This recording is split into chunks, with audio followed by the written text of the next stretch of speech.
आज हमारे सामने वंशागति और विविधता यानी जेनेटिक्स पर आधारित कई दिलचस्प रिसर्च नोट्स हैं। हम ये डीप डाइव करेंगे कि कैसे एक पीढ़ी से दूसरी पीढ़ी में जानकारी ट्रांसफर होती है और इसमें गड़बड़ी होने पर क्या होता है। बिल्कुल, और कैसे मटर के दानों से शुरू हुआ ये सफर आज इंसानी बीमारियों को समझने की कुंजी बन गया है। तो अगर हम शुरुआत करें तो दिलचस्प बात यह है कि इंसान इस कोडिंग को जाने बिना ही मतलब हजारों सालों से इसे इस्तेमाल कर रहा था। अच्छा, हजारों सालों से? हाँ, हमारे नोट्स बताते हैं कि ईसा पूर्व 8000 से 10,000 साल पहले ही प्राचीन इंसानों को ये समझ आ गया था। क्या समझ आ गया था? यही कि जीवों में जो बदलाव या विविधता आती है उसका सीधा संबंध लैंगिक जनन यानी सेक्सुअल रिप्रोडक्शन से है। अरे वाह, मतलब उन्हें उस समय भी इसका अंदाजा था। बिल्कुल, वे अच्छी नस्ल की गायों या मजबूत घोड़ों का क्रॉस कराकर बेहतर संतानें प्राप्त कर रहे थे। उन्हें बस इतना पता था कि माता पिता के लक्षण बच्चों में जाते हैं, यानी वंशागति या हेरिडिटी जिसे हम कहते हैं। सही, वंशागति वो प्रक्रिया है जिससे लक्षण जनकों से संतति में जाते हैं और विविधता वो है जो जनक और संतति के बीच की असमानता होती है। लेकिन ये जानकारी एक टूल की तरह थी, है ना, विज्ञान की तरह नहीं। बिल्कुल, उन्हें इसके पीछे का मैकेनिज्म मतलब बिल्कुल नहीं पता था। वही तो हैरानी की बात है। अगर उन्हें 10,000 साल पहले से पता था कि क्रॉस ब्रीडिंग से मन चाहे लक्षण मिल सकते हैं, तो इसके सटीक वैज्ञानिक नियम बनने में इतना समय क्यों लग गया? ये एक बहुत अच्छा सवाल है। मतलब इतने सालों तक विज्ञान कहाँ अटका हुआ था? विज्ञान अटका हुआ था डेटा और पैटर्न की कमी के कारण। प्राचीन लोग सिर्फ प्रयोग कर रहे थे। कोई रिकॉर्ड नहीं रख रहा था। बिल्कुल नहीं। कोई भी पीढ़ियों का गणितीय रिकॉर्ड नहीं रख रहा था। जेनेटिक्स को बायोलॉजी से ज्यादा एक ऐसे इंसान की जरूरत थी जो डेटा साइंस और गणित को समझता हो। अच्छा। और वो इंसान थे ग्रेगर मेंडल, जिन्हें हम आनुवंशिकी का जनक या फादर ऑफ जेनेटिक्स मानते हैं। 1856 से 1863 के बीच मेंडल ने एक बहुत ही साधारण सी चीज पर अपना ध्यान लगाया। गार्डन पी यानी उद्यान मटर पर, है ना? सही कहा, जिसका वैज्ञानिक नाम पिसम सैटिवम है। उन्होंने हजारों मटर के पौधे उगाए और हर एक पौधे के लक्षणों का बारीकी से गणितीय रिकॉर्ड रखा। तो यहाँ नोट्स में एक डायग्राम है।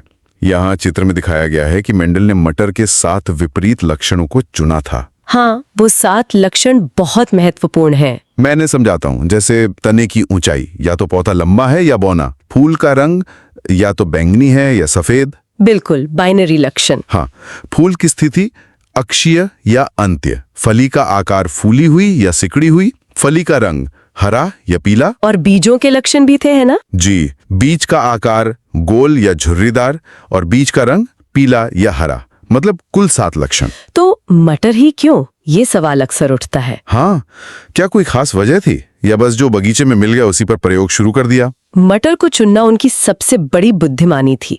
मटर के पौधों का जीवन चक्र बहुत छोटा होता है, जिससे कुछ ही समय में कई पीढ़ियों का अध्ययन हो सके। बिल्कुल, और सबसे अहम बात ये थी कि उन्होंने उन लक्षणों को चुना जो बिल्कुल बाइनरी थे, जैसा आपने अभी बताया। मतलब कोई बीच का रास्ता नहीं था। हाँ, या तो पौधा पूरी तरह लंबा होगा या बौना। अगर वो पत्तियों के आकार जैसी कोई चीज चुनते जो थोड़ा थोड़ा करके बदलती है, तो वो गणित कभी नहीं पकड़ पाते। और इसके लिए उन्होंने ट्रू ब्रीडिंग यानी तद्रुप प्रजनन सम वाले पौधों का इस्तेमाल किया था।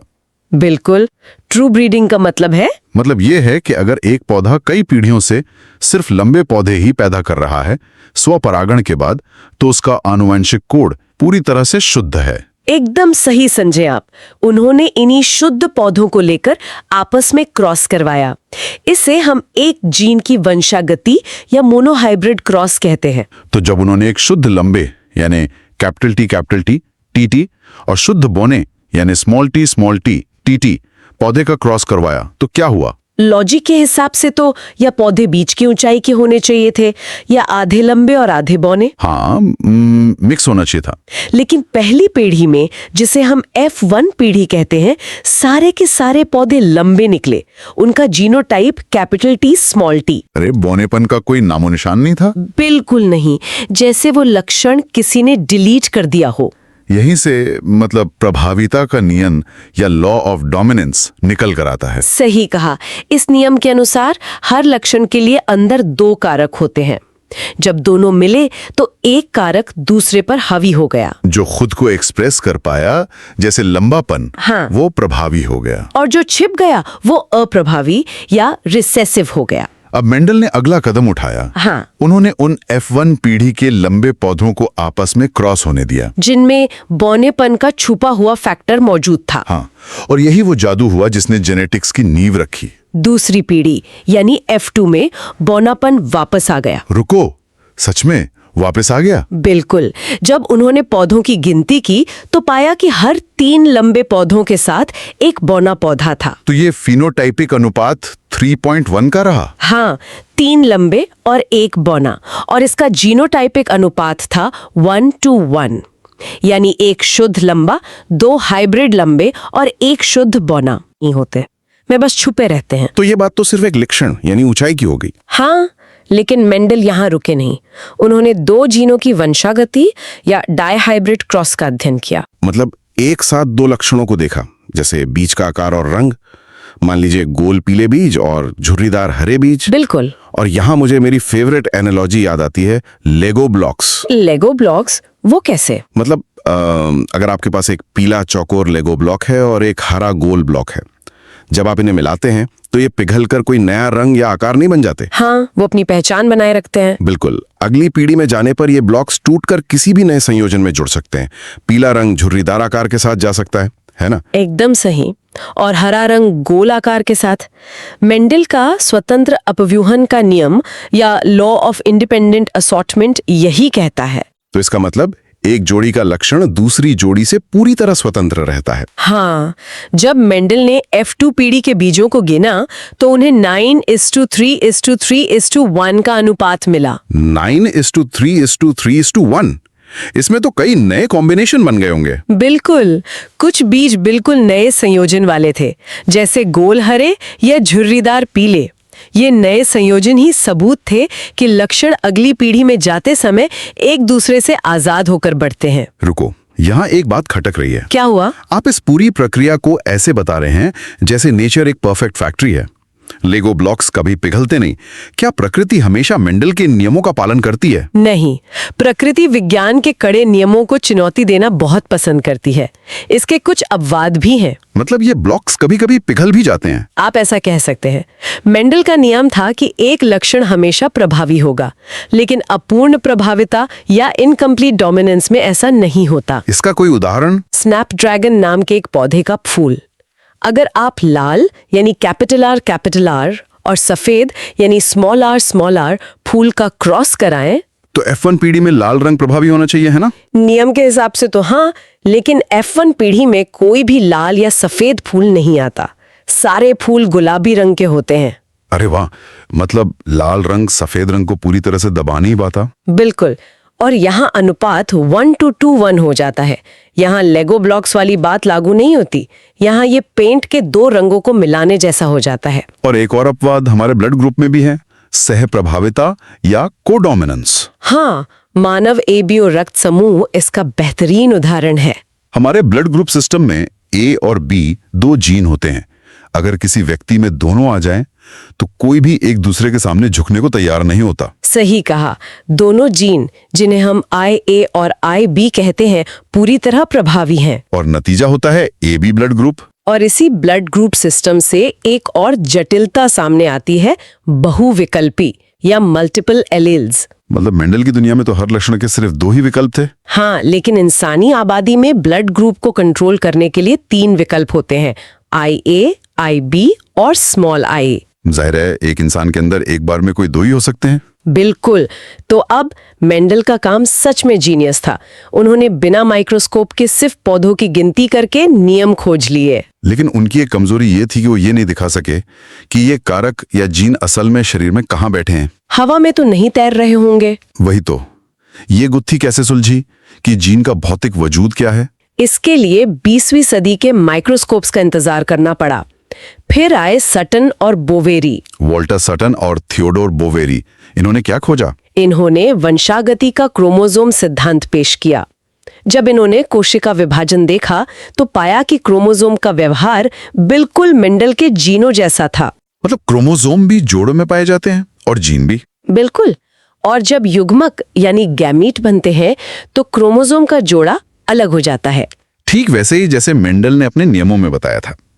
तो सटन ने कहा कि जीन इन्हीं क्रोमोसोम के ऊपर बैठे हुए हैं। सही कहा, लेकिन सिद्धांत दे देना एक बात है और उसे साबित करना दूसरी। और इसे साबित करने का काम किया टीएच मॉर्गन ने, और वो भी फल मक्खे के साथ। Drosophila melanogaster. मॉर्गन ने इसे ही क्यों चुना? मुझे मॉर्गन का ये चुनाव बहुत प्रैक्टिकल लगता है। अगर आप इंसान पर प्रयोग करेंगे तो एक पीढ़ी देखने में ही आधी उम्र निकल जाएगी। बिल्कुल, जबकि फल मक्खी का जीवन चक्र सिर्फ 2 हफ्ते का होता है। हाँ, और प्रयोगशाला में इनका पालन बहुत आसान है। नर और मादा में स्पष्ट भेद होता है और कम पावर के माइक्रोस्कोप में भी विविधताएं आसानी से दिख जाती हैं। मॉर्गन ने इन्हीं मक्खियों से जेनेटिक्स की 2 सबसे बड़ी सच्चाइयां खोजी, सहलग्नता या लिंकेज और पुनर्योजन या रिकॉम्बिनेशन। सहलग्नता क्या है? हमने तो लेगो ब्लॉक्स के स्वतंत्र रूप से अलग होने की बात की थी। मॉर्गन ने देखा कि अगर 2 अलग-अलग जीन एक ही क्रोमोसोम पर बिल्कुल अगल-बगल बैठे हों तो वे स्वतंत्र रूप से अलग नहीं होते। मतलब वे एक साथ ही अगली पीढ़ी में चले जाते हैं? हाँ, इस साथ रहने की प्रवृत्ति को ही सहलग्नता कहते हैं। इसे ऐसे समझ सकते हैं कि अगर 2 दोस्त एक ही बस में अगल बगल की सीट पर बैठे हैं तो वो एक साथ ही मंजिल तक पहुंचेंगे। बहुत बढ़िया उदाहरण है। लेकिन कभी-कभी ये क्रोमोसोम आपस में अपने हिस्से बदल भी लेते हैं, जिसे क्रॉसिंग ओवर कहते हैं। और इसी क्रॉसिंग ओवर के कारण नए संयोजन बनते हैं, जिसे पुनर्योजन कहते हैं। बिल्कुल। अब अगर हम अपनी चर्चा को थोड़ा और आगे बढ़ाएं, अभी तक हमने एक जीन एक लक्षण की बात की है। जैसे एक जीन फूल का रंग तय कर रहा है। लेकिन इंसानों में ऐसा नहीं होता। हमारी त्वचा का रंग इतना सिंपल नहीं है। दुनिया में सिर्फ 2 रंग के इंसान तो नहीं होते ना। हाँ, ढेरों शेड्स हैं। तो ये कैसे काम करता है? इसे बहुजीनी वंशागति या पॉलीजेनिक इनहेरिटेंस कहते हैं। यहाँ एक लक्षण को कंट्रोल करने के लिए 3 या उससे अधिक जीन एक साथ काम करते हैं। अच्छा, जैसे मानव त्वचा का रंग ABC जीन द्वारा कंट्रोल होता है। सही। कई जीन मिलकर एक फाइनल शेड देते हैं। और इसका ठीक उल्टा भी तो होता है ना, है ना? जहां सिर्फ एक जीन शरीर के कई लक्षणों को प्रभावित करें। उसे बहुप्रभाविता या प्लियोट्रोपी कहते हैं। इसका क्लासिक उदाहरण है फेनिलकीटोनुरिया या PKU। ये एक जेनेटिक बीमारी है ना? हाँ, इसमें सिर्फ एक जीन में खराबी आती है जो एक खास एंजाइम बनाने के लिए जिम्मेदार होता है। और इसका असर कहाँ दिखता है? इसका असर कई जगह होता है। इससे मानसिक मंदता आ जाती है और त्वचा और बालों के रंग पर भी असर पड़ता है। मतलब एक जीन में आई खराबी पूरे सिस्टम को डिस्टर्ब कर देती है। बिल्कुल। अब सिस्टम की बात करें तो लिंग निर्धारण या सेक्स डिटर्मिनेशन की बात करते हैं। ये बहुत अहम है। ये कैसे तय होता है कि कोई जीव नर होगा या मादा? अलग अलग जीवों में इसके अलग अलग तंत्र हैं। कीटों में अक्सर एक्सो प्रकार का सिस्टम होता है, जहां नर के पास एक क्रोमोसोम कम होता है। और मानव में XY प्रकार का सिस्टम होता है। महिलाओं में XX और पुरुषों में XY क्रोमोसोम होते हैं। तो इसका मतलब ये हुआ कि मानव में लिंग निर्धारण पूरी तरह से पिता के क्रोमोसोम यानी X या Y पर निर्भर करता है, माता से नहीं। एकदम सही। लेकिन पक्षियों में कहानी उल्टी होती है। वहां ZW प्रकार का तंत्र होता है, यानी अंडे का लिंग मादा तय करती है। लेकिन इन सब में सबसे ज्यादा रोमांचक सिस्टम उस जीव का है जिसका मैंने शुरुआत में जिक्र किया था। मधुमक्खी। हाँ, मधुमक्खी का अगुणित द्विगुणित या हैप्लोडिप्लॉइडी तंत्र। इसे थोड़ा आसान भाषा में डिकोड करते हैं। मादा मधुमक्खी के पास 32 क्रोमोसोम होते हैं। बिल्कुल। जब वे अंडे बनाती हैं तो हर अंडे में 16 क्रोमोसोम जाते हैं। अगर कोई नर मधुमक्खी आकर उस अंडे को फर्टिलाइज कर दे तो 16 और 16 मिलकर फिर से 32 हो जाते हैं और मादा जन्म लेती है। लेकिन जो अंडे फर्टिलाइज नहीं होते उनका क्या? यही असेचन जनन या पार्थेनोजेनेसिस होता है। मतलब वो बिना फर्टिलाइजेशन वाले 16 क्रोमोसोम के अंडे सीधे विकसित होकर नर मधुमक्खी बन जाते हैं। हाँ, यही वो पहेली थी। क्योंकि नर मधुमक्खी बिना पिता के सीधे अनिषेचित अंडे से बनी है, इसलिए उसका कोई पिता नहीं होता। और वो अपने 16 क्रोमोसोम सिर्फ मादा बनाने के लिए ही दे सकता है, इसलिए उसका कभी कोई पुत्र भी नहीं हो सकता। लेकिन उस नर की जो माँ थी उसका तो एक पिता था, इसलिए नर का दादा हो सकता है। और उसकी जो बेटियां होंगी, उनके जो बेटे होंगे वो उसके पोते लगेंगे। है ना ये जीव विज्ञान का एक शानदार माइंड बेंडर। ये वाकई हैरान करने वाला है। बिल्कुल। लेकिन जब ये कोडिंग इतनी जटिल है तो इसमें गलतियां होना भी स्वाभाविक है। तो जब ये जेनेटिक कोडिंग गलत हो जाती है तो क्या होता है? तब उत्परिवर्तन या म्यूटेशन होता है। डीएनए की किताब में किसी एक अक्षर का बदल जाना बिंदु उत्परिवर्तन या पॉइंट म्यूटेशन कहलाता है। इसका कोई उदाहरण? सिकल सेल अनीमिया इसका बहुत बड़ा उदाहरण है। अच्छा, यहाँ नोट्स में एक चित्र भी है। यहाँ चित्र में दिखाया गया है कि कैसे सामान्य लाल रक्त कोशिका जो गोल होती है उसका आकार सिकल यानी हंसिया जैसा हो जाता है। हाँ, एक छोटे से बदलाव के कारण कोशिका पिचक कर दरांती के आकार की हो जाती है और नसों में फंसने लगती है। और वंशावली या पेडिग्री चार्ट्स में इन बीमारियों को कैसे दिखाते हैं? वंशावली प्रतीकों में नर को चौकोर और मादा को गोल आकार से दर्शाया जाता है। ये सिकल सेल अनीमिया तो एक मेंडलीय विकार है ना? हाँ, ये एक ऑटोसोमल अप्रभावी विकार है। ऐसे ही और भी मेंडलीय विकार हैं, जैसे हीमोफीलिया। सही कहा, ये लिंग सहलग्न अप्रभावी विकार है जिसमें खून का थक्का नहीं जमता। और फेनिलकीटोनुरिया जिसकी हमने पहले बात की, वो एक जन्मजात उपापचयी त्रुटि है। एक और है थैलेसीमिया जिसमें शरीर में हीमोग्लोबिन निर्माण में दोष आ जाता है। लेकिन कभी कभी गड़बड़ी किसी एक जीन में नहीं बल्कि पूरे के पूरे क्रोमोसोम के स्तर पर होती है ना? हाँ, जब क्रोमोसोम ठीक से अलग नहीं हो पाते, इसे क्रोमोसोमीय विकार या एन्यूप्लॉइडी कहा जाता है। इसके कुछ मुख्य उदाहरण क्या हैं? डाउन सिंड्रोम इसका सबसे आम उदाहरण है। इसमें 21वें नंबर के क्रोमोसोम की एक अतिरिक्त कॉपी बन जाती है। 21+1। इसके खोजकर्ता लैंगडन डाउन थे, है ना? बिल्कुल। इसका असर ये होता है कि व्यक्ति का कद छोटा रह जाता है और सिर गोल होता है। और सेक्स क्रोमोसोम में भी तो विकार आते हैं। हाँ, जैसे क्लाइनफेल्टर सिंड्रोम। इसमें 44 ऑटोसोम्स के साथ XXY क्रोमोसोम होते हैं। मतलब पुरुषों में एक अतिरिक्त X आ जाता है। सही।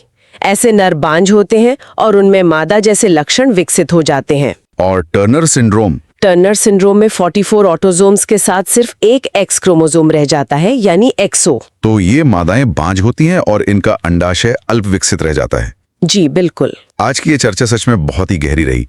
हमने शुरुआत में हॉल ऑफ फेम के वैज्ञानिकों की बात की। हाँ, मेंडल, फिर सटन और बोवेरी और मॉर्गन जिन्होंने फल मक्खी पर काम किया। और हिनकिंग का भी जिक्र करना चाहिए जिन्होंने एक्स बॉडी खोजी थी। बिल्कुल। हमने अनुपातों का भी रिकैप किया।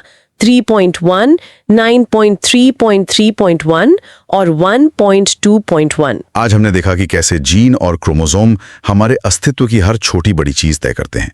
दोस्तों, हमारे पास एनसीईआरटी की साइंस की नोट्स क्लास 6 से लेकर क्लास 12 तक पूरी तरह उपलब्ध है। आप इन सभी पीडीएफ नोट्स का प्रिंट आउट भी निकलवा सकते हैं और ये सभी सामग्री बहुत ही कम कीमत में प्रदान की जा रही है। आपको यह भी मालूम होना चाहिए कि लगभग सभी प्रतियोगी और स्कूल स्तर की परीक्षाओं में पूछे जाने वाले प्रश्न एनसीईआरटी से ही आते हैं, इसलिए यह सामग्री आपके लिए बेहद उपयोगी साबित होगी। अगर आप ये एनसीईआरटी साइंस पीडीएफ लेना चाहते हैं तो अभी हमें व्हाट्सएप पर मैसेज करें। WhatsApp number 7739541921। आपकी तैयारी को मजबूत बनाने के लिए हम हमेशा आपके साथ हैं।